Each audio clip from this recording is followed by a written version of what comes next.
actually want to talk to you about this occult thingy that happened to me and my friend today. So what happened? I was too shocked to really properly talk about it this morning, and we kind of analyzed it later on our way home. So I will give you some details. So we wanted to meet in Kamakura to look at shrines and temples, like all these touristy thingies, and I was late, so she was there early and was kind of waiting for me on a bench, and there were kind of tourists and school kids asking her stuff. So when those people approached her, she was thinking like maybe they want to show me something, or they just want to talk to me, because they gave her like a map of Kamakura and kind of showed her where everything is, like which temple and which shrine. And then they gave her another leaflet with their temple, I don't really know. And they were like, yeah, it's really close to the station, we could show you. And she was like, no, I don't have time, I'm waiting here for my friend. And they were kind of asking questions, and she was like, yeah, no, my friend isn't studying here, because I think she was like, yeah, my friend is studying here and I'm waiting for her. And they were like, if she's studying here, is she Japanese? And then my friend said, no, she's Vietnamese. And when I came out of the station, they didn't know what I looked like. But when I came out of the station, they were like, oh, Tobadachi kimashita. Like, hey, your friend is here. I don't know how they knew. Because, as you can see, I'm Asian. And usually people don't really know the difference, because if I'm with my friend, they usually speak to me in Japanese and English with her, so they usually don't think that much about me being from another country. But they knew, and she only told me that later, but I find that kind of scary. So, and then my friend spoke about this later on, because I came out of the station, I didn't know anything about that situation yet, because I was like thinking about our plans for today, like showing her which shrine and which temple. And then when I came out of the station, one woman kind of came up to me, like the one that was like, oh, your friend is here. And she kind of spoke to me like, we were talking with your friend here, and we kind of wanted to show you this temple. And she also gave me this leaflet, and I didn't really think anything bad about it, because honestly there are many nice and kind older people here in Japan, and they're really helpful if you ask them something. So I didn't think about it. But then we analyzed it later. They didn't let us talk to each other. They kind of like separated us. I didn't notice then, and she didn't think about it either, because we only noticed later. So she was like always talking to me, and she was like, yeah, we can show you the shrine, this temple that is very close to the station. It only takes 10 minutes. And I was like, sure, why not? Kind of naive, I know. But I was like, yeah, sure, why not? Because I thought they were like traveling oba-chans and oji-sans. So I was like, yeah, why not?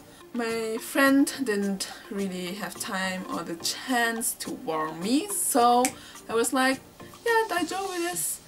And I kind of went along, and I think my friend was kind of, oh my god. So, and then I talked to that older lady. I was talking about the weather and where we went yesterday, and so, and I was just like, oh, Japanese people, it's my chance to practice my Japanese.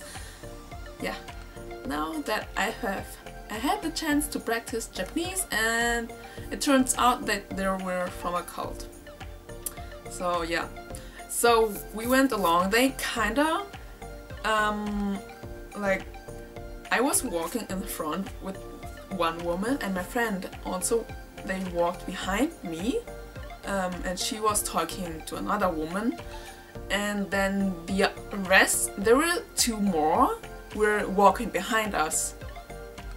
So that was already suspicious, but I didn't notice. I didn't really think about it because I thought that they were just curious and just wanted to ask about like our country and such. But then when we approached their temple, it didn't look like a temple at all. Like usually you have maybe a gate or something like that. You don't miss temples, you don't miss them. But if I was alone and I passed by that building, I wouldn't think that that was a temple. So that was the first strange thing that I noticed. It also didn't feel like a temple at all, and when we approached it, there was another man who greeted us, and then we were kind of led in the praying hall or some kind of room, and that was the second strange thing, because there weren't any people. We were alone with those people, and I had to take my hat off. So it was really strange, because if I have like, if someone wants to give me a tour, I would expect them to be like, yeah, this is the temple, and here is maybe the statue of this and this Buddha, for example, something like that. But they led us straight to this kind of praying room, and there was nobody. There were only benches, and in front was like some altar. I looked for a Buddha statue. I didn't find any. And you know, I'm a Buddhist, so I kind of know what temples look like, but I didn't find any. And then they were like, yeah, sit down please. And we were like sitting down. I was already like, why are we here and why should we sit down? And then they gave us some papers with instructions and a small paper with like a prayer, like a sentence. And it didn't look familiar to me, because somehow I know a sentence which we say to pray. I know one, and it didn't really look familiar to me. It was also in Japanese, and I'm not familiar with that kind of things, so I can't really tell you whether that was some kind of, I didn't even know what that was. And then I was like reading the instructions, like how to get happy if you like say the sentence 3 times and so on and so forth. And I came to the last page, and they were like, we would like you to give us your address and your email address so we can contact you and we can become friends. And yeah, I was like, oh you know. And at that moment when I thought that, my friend was like, could it be that this is some kind of cult? And I was like, yeah. We spoke in German because it seemed that one of them could speak English.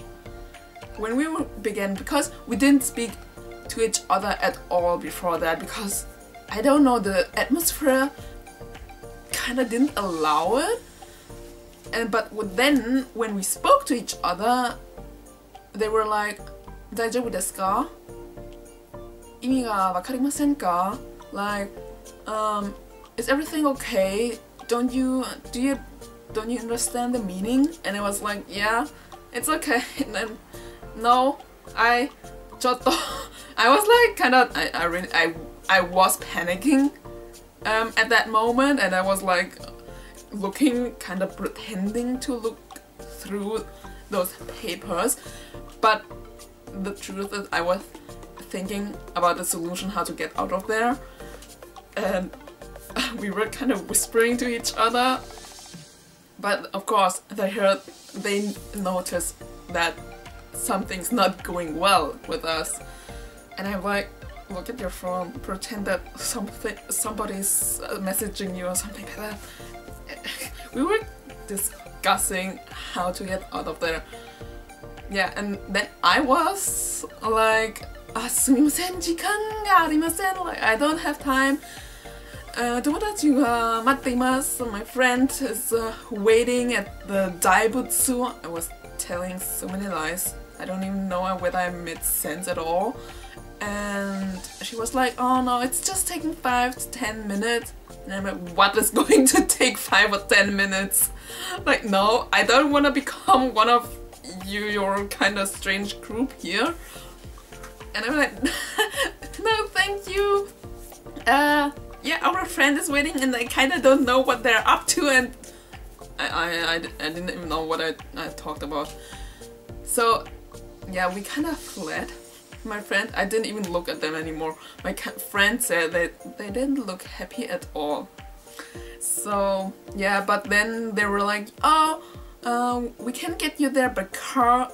And I was like thinking, no, I'm not gonna get into a car with you, because I'm not gonna be, it's not sure that I will end up in the daibutsu. What if I end up at, I don't know, in the forest with some offering to I don't know what. Yeah, that was really scary at that moment. I'm happy that nothing else happened except for that. There was like this, you know, this there was a fire, like thing to keep the room warm that is managed, I think, by fire. I don't know what, but when we were still sitting, the flame became really big, and it surprised my friend, and that kind of added to that scary experience. So yeah, that was the story of how we almost became members of a Japanese cult. You know, you shouldn't follow strangers, not even in Japan. Wow, now I'm scared to speak to all the people. But that was really the first time I've experienced something that strange and scary, because like it's not scary, like I don't feel that it was that scary anymore, but during that moment it was really scary, because you know, you never know what they're up to, and if you're like don't want to become one of them, you don't know what they want to do to you. So I'm happy that we got out of there. So if you're ever in Kamakura or anywhere, don't follow people. I think, no, better not to. Like, no, that's really scary. And yeah, I didn't notice at all that they made the effort to separate us so that we don't have a chance to talk to each other. Because she later told me that she hoped that I will decline their offer to show us the temple, but I did not, unfortunately. So yeah, now that I think about it, they were really not giving us an opportunity to communicate at all until we sat there in their temple. Yeah, now you know the details of the story. Now I'm gonna eat and enjoy the rest of the evening, and I hope you enjoyed our scary experience today. Tomorrow we will go to Yokohama and we will probably eat some dessert and terkare pan, of course. And we will see you tomorrow again. See you!